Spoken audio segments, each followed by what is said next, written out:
Hello newbies, this is Suspect Amy and here's the quick video for new players that goes through the ins and outs of Chocobo expeditions and what you should do here as part of your daily routine.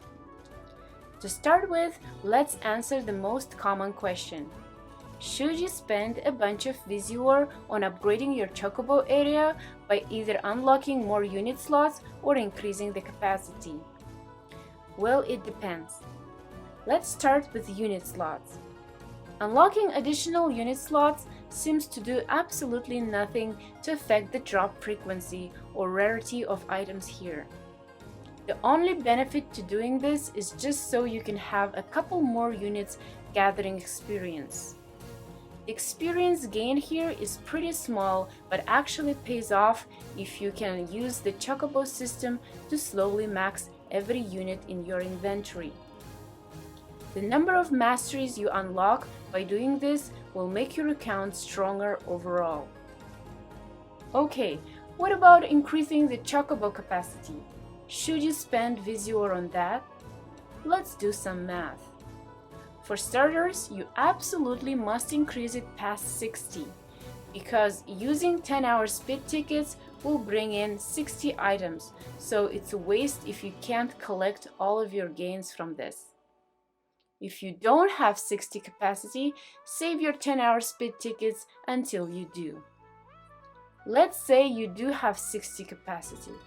Should you increase it to like 120 or something? Well, how often do you log into the game? Each Chocobo team will gain 6 items every hour. So if you have one team, you should be able to go 10 hours before your 60 capacity is full. What if you have two teams? 60 capacity will fill up in about 5 hours.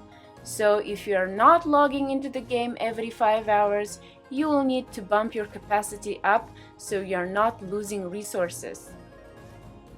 I will let you do the math. Remember, one team will get you 6 items every hour. Okay, now that's out of the way. There is only 2 other things you should be doing to maximize your Chocobo gains. First is setting a bonus unit on every team. Check this list to see which character gives the best bonus and set one on every team you have.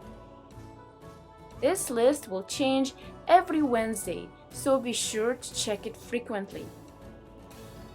Setting more than one bonus unit on a team doesn't give you any additional benefits. Lastly, you should try to trigger Chocobo Fever every Monday by just doing usual events and story quests. Mondays have increased rare item drop rates. Basically, completing any quest that isn't multiplayer or PvP will have a chance to spawn Fever. Fever lasts for 1 hour and gives you an even better chance of gaining rare items. If it does pop up, go ahead and spend 5 speed tickets while it's active.